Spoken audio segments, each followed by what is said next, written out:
Hello everyone, मैं हूँ Bharti. Welcome to my channel. So I hope कि आप सब लोग अच्छे होंगे, अच्छी स्टोरीज जो है वो सुन रहे होंगे और मुझे बता रहे होंगे। तो आज इस वीडियो में आप लोग के साथ कुकू एफएम की एक स्टोरी का जो है शॉर्ट रिव्यू, शॉर्ट समरी जो है वो शेयर करने वाली हूँ। कई सारे लोग समझ भी गए होंगे, ऑलरेडी मैं 2 वीडियोस के ऊपर शेयर कर चुकी हूँ, लेकिन अब जो है वो आगे के एपिसोड्स भी आ चुके हैं। तो सोचा चलो आप लोग के साथ इन बारे में जो है वो बात कर ली जाए। ठीक है, तो मैं जिस स्टोरी की बात कर रही हूँ उसका नाम है इश्क या जुनून। मैंने आप लोग के साथ पहले 14 एपिसोड्स तक की शॉर्ट समरी जो है वो शेयर की थी। आज मैं आप लोग के साथ 15 से लेकर 19 तक के जो एपिसोड्स आए हैं उनके बारे में जो है वो बात करने वाली हूँ।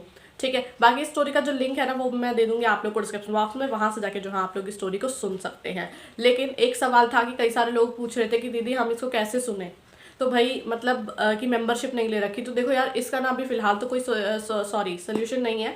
लेकिन देखो, अगर आप लोगों ने मेंबरशिप नहीं ले रखी है तो आप लोग को अदर प्लेटफॉर्म्स पर सर्च करना पड़ेगा। मे बी यूट्यूब पर कई सारे चैनल्स होंगे जो कि स्टोरीज को अपलोड करते हैं, क्योंकि इसका सीजन 3 आया है और सीजन 3 जो है वो आप लोग विदाउट मेंबरशिप जो है वो नहीं सुन सकते। ठीक है, तो आप लोग को मेंबरशिप बाय करनी पड़ेगी और वो जो मेंबरशिप होती है वो मंथली और ईयरली दोनों होती है।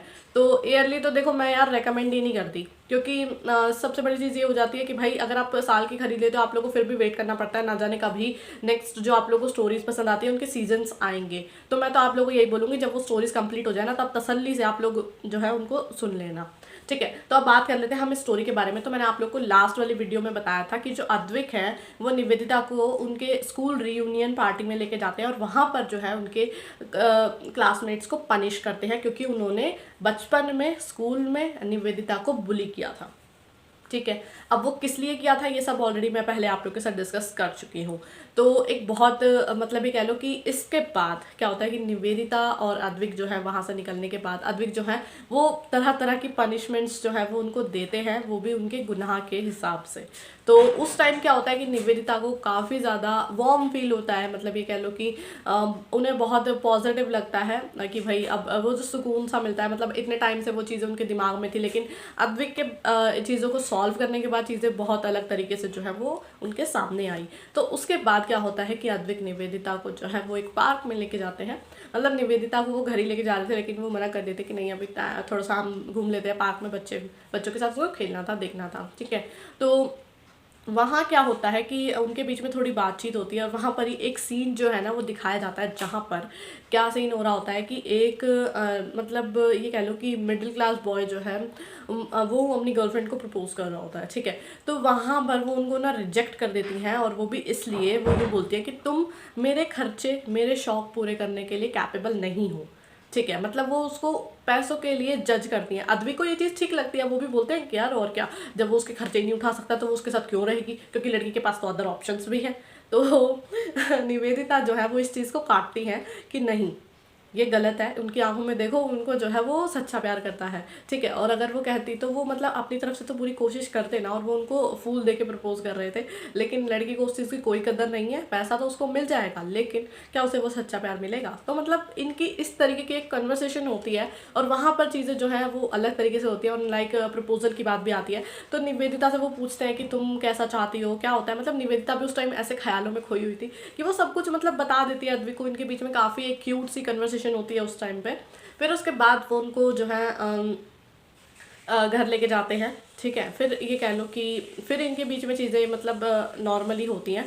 आप लोग देखोगे कि 17 एपिसोड से ना श्रेया और अद्विक को लेके फिर से चीज़ें जो है वो क्लियर की जाती है, या फिर ये कह लो कि पास्ट के पन्ने जो है ना वो खुलकर आते हैं। हमें पता चलता है वेदांत, श्रेया, किस तरीके से इनकी मीटिंग हुई और अद्विक का इनके बीच में क्या रोल था, अद्विक का पास्ट क्या था। ठीक है, ये इन 3 यानी कि कह लो कि आप लोग 17, 18, 19 इन तीनों में ना आप लोग को अद्विक के पास्ट के बारे में सारी चीज़ें पता चल जाएंगी। क्या उनकी फैमिली, क्यों उनके दादाजी उनको पसंद नहीं करते हैं। तो देखो, सबसे बड़ी गलती तो इनके दादाजी की थी। ऐसे दादाजी कभी भी किसी के नहीं होने चाहिए। ठीक है, मुझे इतना ज़्यादा गुस्सा आया ना ये चीज़ें सुनने के बाद, मेरा मन कर रहा था कि ये दादाजी सीरियसली अपने ही मतलब, तो ठीक है उनकी मेंटालिटी ही खराब है। ठीक है, मेरे को तो कभी भी नहीं लगता कि वो निवेदिता को क्या मतलब अद्विक को तो एक्सेप्ट करा ही नहीं उन्होंने, निवेदिता तो दूर की बात है। ठीक है, तो वही वाली चीज़ें हैं। मैं तो बोल रही हूँ इनकी शादी वादी होने से पहले ही ना इनके दादाजी का मतलब जो है ना वो इनकी लाइफ से चले जाए। ठीक है, मतलब ये कह लो कि मैं ऐसे नहीं बोल रही कि उनकी डेथ हो जाए। ठीक है, नहीं, मैं बोल रही हूँ कि यार बस उनकी लाइफ में वो दखल अंदाजी करना ना बंद कर दे,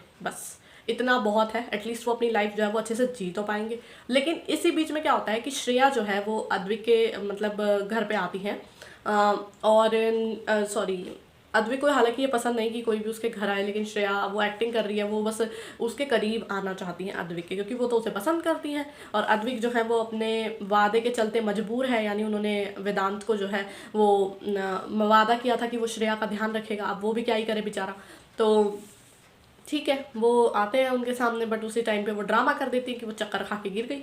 और फिर क्या था, फिर तो और दूसरी तरफ निवेदिता जो है ना वो अद्विक को उसे गोद में उठा के सॉरी ले जाते हुए, यानी श्रेया को अद्विक जो है वो गोद में उठाकर अपने क्या होता है ये तुम्हारे गेस्ट रूम में कह लो या फिर गेस्ट हाउस में लेके जा रहे होते हैं, क्योंकि वो बेहोश थी। ठीक है, लेकिन निवेदिता की जब उस पर नज़र पड़ती है तो वो ऐसे मतलब सोचती है कि अद्विक को तो ऐसे प्रॉब्लम होती थी, चिड़न होती थी किसी के भी टच से, और वो किसी को भी अपने पास नहीं आने देते थे, तो वो आज इस लड़की के साथ ऐसे कैसे। ठीक है, तो निवेदिता के मन में थोड़ा सा ना ऐसे जेलसी और ये कह लो कि इनसिक्योरिटीज़ और प्लस क्या बोलते हैं ये चीज़ें भी कि भाई कैसे ना ये सारी चीज़ें, क्योंकि भाई देखो उनको थोड़ी ना पता है कि अद्विक ने उनसे शादी कर ली है। वो तो यही सोच रही है कि इसने इनकी मुझसे शादी तो हुई नहीं है, ये तो किसी और से शादी करेंगे, मैं तो बस इनके बच्चे की माँ हूँ। लाइक उनके मन में ना ये चीज़ें हो रही हैं कि भाई चलो अगर कोई भी दिक्कत तो सीधी सी बात है भाई उसके मन में होंगी, तो बस वही वाली चीज़ें होती हैं। तो इनसिक्योरिटीज़ जो है ना वो पनप रही हैं, और अब पता नहीं वो चीज़ें कब सॉल्व होंगी। अद्विक को जब पता चलेगा निवेदिता क्या सोच रही है तब क्या होगा। दूसरी तरफ अद्विक जो है ना वो पूरी प्रिपरेशंस कर रहे हैं, मतलब शादी के लिए, अपनी शादी के लिए, निवेदिता को प्रपोज करने के लिए, क्योंकि है तो भाई देखो दोनों के मन में फीलिंग्स ही, और दोनों ने एडमिट भी किया है, लेकिन चीज़ें अलग है, उस तरीके से एडमिट नहीं किया। लेकिन देखेंगे किस तरीके से इनकी शादी होती है। सबसे बड़ी चीज़, क्या इनकी शादी हो पाएगी? भाई इतना आसान तो नहीं है। बेसिक इनकी कोर्ट मैरिज, यानी कह लो कि लीगली ये दोनों हस्बैंड वाइफ है, लेकिन निवेदिता को इस बारे में कुछ भी नहीं पता है। ठीक है, तो उनका श्रेया को लेके जो है अद्विक के मन में, मतलब ये कह लो अपने मन में डाउट होना अद्विक को लेके, वो एक जायज़ चीज़ है। तो क्या है ना कि इनके पास मतलब ये कह लो कि 3 लड़कियां, 1 लड़का, पर ये जो श्रेया है ना ये कह लो इनके बचपन वाला कनेक्शन है। ठीक है, तो मैं आप लोगों को थोड़ा सा बता देती हूँ पास्ट का, इन्होंने शॉर्ट में बता देती हूँ। तो इनकी स्टार्टिंग से अगर स्टोरी की मैं बात करूँ मतलब पास्ट में, तो अद्विक जो है ना वो वेदांत के सौतेले भाई हैं। ठीक है, अब इतना काफ़ी है। अब आ जाते हैं इनकी स्कूलिंग पर। तो ये मुंबई जाते हैं पढ़ने के लिए दोनों, और वहाँ पर ही इनकी मुलाकात जो है वो श्रेया से होती है। अब श्रेया जो है वो अद्विक को पसंद करने लग जाती है, लेकिन जो अद्विक है वो उसकी तरफ घास भी नहीं डालते। ठीक है, और वेदांत जो है उन्हें वो श्रेया पसंद है। अब ये लव ट्रायंगल हो गया, लेकिन इसमें अद्विक का कोई रोल नहीं था, लेकिन फिर भी वो बीच में आ गए। अब भाई देखो गलती उनकी भी नहीं है, कई बार मतलब ऐसी चीज़ें होती है ना कि हमें वही चीज़ पसंद आती है जो हमें अटेंशन ना दे रही होती है। ठीक है, तो बस वही वाला सीन था।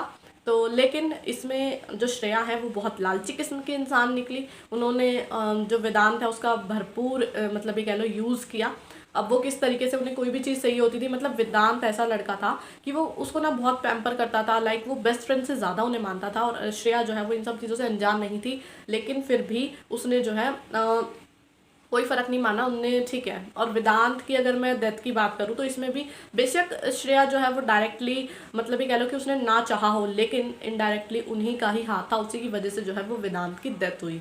और इसके लिए जो है अद्विक उनको पनिश भी करना चाहते थे, लेकिन वेदांत ने अपने एंड टाइम पे जो है वो अद्विक से प्रॉमिस लिया कि वो श्रेया को कुछ नहीं करेगा, और दूसरी तरफ बल्कि उसका ध्यान रखेगा हमेशा, जैसे कि वो खुद रखता था। और अद्विक ने मान भी लिया, क्योंकि वो अपने भाई के लिए जो है वो कुछ भी करने को तैयार थे। और दूसरी तरफ इनके दादाजी को उस टाइम पे एक मौका मिल जाता है अद्विक के साथ, मतलब अद्विक को इस दुनिया से गायब करने का। और साथ ही साथ उन्हें इन सब चीज़ों के बारे में डिटेल में पता चल जाता है कि उस टाइम पे उस सिचुएशन में हुआ क्या था। वहाँ पर अद्विक अवेलेबल नहीं थे, वहाँ पर सिर्फ और सिर्फ वेदांत और श्रेया थे। तो अद्विक के दादाजी जो है वो श्रेया को भी और अद्विक को अपने रास्ते से हटा देना चाहते थे, लेकिन वो ये नहीं जानते थे कि वेदांत की जो है वो डेथ हो जाएगी। उन्होंने बहुत कोशिश की, लेकिन वो नहीं बच पाया। ठीक है, तो क्या था कि उस टाइम पे उन्होंने अद्विक के अंदर एक वायरस को इंजेक्ट कर दिया। ठीक है, अब वो वायरस था, उसकी वजह से ही अद्विक की जो आईज का कलर है वो चेंज होता है। ठीक है, और इसी की वजह से ही उनकी बॉडी में इतनी प्रॉब्लम्स होती है। ठीक है, और दूसरी तरफ उन्होंने श्रेया का एक्सीडेंट करवा दिया, और उसके बाद जो है वो कोमा में चली गई।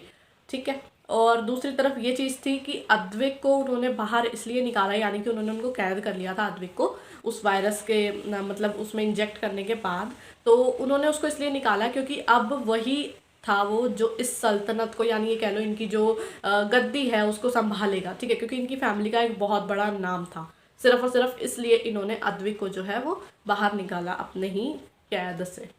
तो अद्विक को उस टाइम पे बहुत गुस्सा आता है अपने दादाजी पर, और मतलब जब उसे सारी चीज़ें पता चलती हैं श्रेया के साथ भी क्या हुआ। और श्रेया को लेके तो वो हमेशा उसे ब्लैकमेल करते ही थे, क्योंकि उन्होंने देखा था कि वेदांत है जो उन्होंने अद्विक से क्या क्या प्रॉमिस लिए थे, ठीक है। और इसी वजह से जो है अद्विक अपने दादाजी से थोड़ा सा दब के रहता था, क्योंकि श्रेया को उन्होंने अपने पास रख लिया था, ठीक है। ये था इनका पास्ट, जो कि मैंने आप लोग को शॉर्ट में जो है वो सुना दिया। अब ये सारी चीज़ें हो गई। अब ये कह लो कि अभी तक जो एपिसोड आया है उसमें यही ही चीज़ें आप लोगों को बताई गई हैं कि पास्ट इस तरीके से खुलकर आता है। लेकिन इसमें बहुत बड़ा रोल था इनके दादाजी का, जिन्होंने शुरू से ही अद्विक को पसंद नहीं किया। उनकी जो सोच है वो इतनी छोटी है, मतलब लाइक कि वो पैसा पावर होने के बाद तुम ऐसे फ़र्क करना, मतलब मिडिल क्लास एंड ऑल, ये सारी चीज़ें, मतलब वो निवेदिता को तो चलो एक्सेप्ट करना दूर की बात है, जब उन्होंने अद्विक को ही नहीं एक्सेप्ट किया तो फिर तो क्या ही चीज़ें की जा सकती थी, ठीक है। तो अब नव्या को वो उनकी लाइफ में लाना चाहते हैं, लेकिन श्रेया अब कोमा से बाहर आ चुकी है और श्रेया भी तो चाह रही है कि भाई वो अद्विक के साथ रहे। तो भाई अब अद्विक किससे शादी करे, ऑलरेडी उसकी शादी हो चुकी है उससे, निवेदिता से, लेकिन सब इस चीज़ से अनजान है। और जब इस राज पे से पर्दा उठेगा तब क्या होगा। लेकिन अभी सबसे आसान टारगेट जो है वो है निवेदिता, ठीक है। और ये कह लो कि श्रेया ने निवेदिता को टारगेट करना शुरू कर दिया है, ठीक है। उन्होंने पता नहीं अभी एक ये कह लो उनके प्लान जो हैं वो रेडी हो चुका है, अब वो किस तरीके से इसको एग्जीक्यूट करती हैं और किस तरीके से वो उनको हार्म करती हैं। और सबसे बड़ी चीज़ ये है कि निवेदिता जो है वो प्रेग्नेंट है, ठीक है। और ऑलरेडी भी वो फिजिकली भी इतना फिट नहीं है और ना ही इन चीज़ों के बारे में उन्हें कुछ पता है। सिर्फ और सिर्फ अद्विक ही एक ऐसे इंसान है जो कि उनके सामने ढाल बनकर खड़े रहते हैं। लेकिन कब तक ये चीज़ें होंगी, तो वही देखना पड़ेगा। अब तो हमें यही देखना है कि भाई क्या अद्विक जो है इन सब चीज़ों से डील कर पाएंगे, और दूसरी तरफ क्या वो निवेदिता को प्रोटेक्ट कर पाएंगे। देखो बहुत मुश्किल है, क्योंकि उन्हें खुद को ही प्रोटेक्ट करना पड़ेगा, उसके बाद निवेदिता की बारी आएगी। और निवेदिता के साथ भी बहुत सारे प्रॉब्लम्स है, क्योंकि उसके दिमाग में भी ये चीज़ें चल रही हैं कि भाई मेरे साथ बचपन से ऐसे हुआ और अद्विक भी अब मेरे साथ ऐसा कर रहे हैं। सबसे बड़ी इनसिक्योरिटी वो एक मैरिज ही है। और ये पन्ने किस तरीके से खुलेंगे आगे चल के, क्या होने वाला है इनकी लाइफ में, ये गेस करना बहुत मुश्किल है। क्योंकि बस यही है कि सबका टारगेट एक ही है, और वो है अद्विक को पाना, चाहे किसी भी कीमत पर। और हर कोई इस चीज़ के लिए बहुत प्लानिंग एंड प्लॉटिंग कर रहा है, तो इसमें इन सब चीज़ों की कोई कमी नहीं हो रही है। बाकी इस वाले में थोड़ा सा ये कह लो कि इमोशनली इतना ज़्यादा ये हार्म नहीं कर रहा है, लेकिन हाँ फिर भी बहुत सारी चीज़ें हैं कि जो दिमाग में घुमा रही हैं कि ऐसे हुआ। अब डायरेक्टली चीज़ें जो हैं वो काफ़ी हद तक क्लियर हो चुकी हैं, ठीक है। तो ये तो था इस स्टोरी को लेके एक छोटी सी मैंने आप लोग के साथ समरी जो है वो शेयर कर दी। और ये शॉर्ट रिव्यू भी कह लो कि मैंने आप लोग को बताया कि क्या हुआ इन एपिसोड्स में। और बाकी आगे का तो कुछ कहा ही नहीं जा सकता। अगर आप लोग को पता है तो आप लोग मुझे कमेंट करके बता देना कि भाई आगे ये होने वाला है, क्योंकि बहुत सारे लोगों ने इसकी जो है वो नॉवल रीड कर ली है। और नॉवल रीड कर लिया तो फिर तो पता ही होगा कि आगे क्या होगा और क्या नहीं होगा, है ना। तो बस वही ही चीज़ें हैं। बाकी मुझे तो ऐसा लगता है कि बस इनके दादाजी वाला जो हिस्सा है ना उसको हटा दिया जाए, तो अद्विक जो है वो फिर भी डील कर लेंगे श्रेया के साथ भी और नव्या के साथ भी। लेकिन इनके दादाजी है ना, वही मतलब घर का भेदी लंका ढाई वाला सीन है। वो ही जब अपने खुद के पोते की साइड नहीं है तो फिर तो कौन ही होगा। बस ये एक मतलब बहुत बड़ा फैक्टर है, ठीक है। तो ये तो था एक शॉर्ट रिव्यू, शॉर्ट समरी। उम्मीद कर रही हूँ कि आप लोगों को ये वाली वीडियो जो है वो पसंद आएगी। तो अगर आप लोगों को ये वीडियो पसंद आती है तो वीडियो को लाइक करना, चैनल को सब्सक्राइब करना बिल्कुल भी ना भूलिएगा। और अगर आप लोग चाहते हैं आपकी फेवरेट स्टोरी, नॉवल, बुक या फिर आपका मैं रिव्यू शेयर करूँ तो आप लोग मुझे कमेंट करके बता सकते हैं। जितनी जल्दी हो सकेगा मैं वीडियो लेकर हाजिर हो जाऊँगी। बाकी जब तक नेक्स्ट वीडियो आती है तब तक के लिए बाय और thank you for watching my video.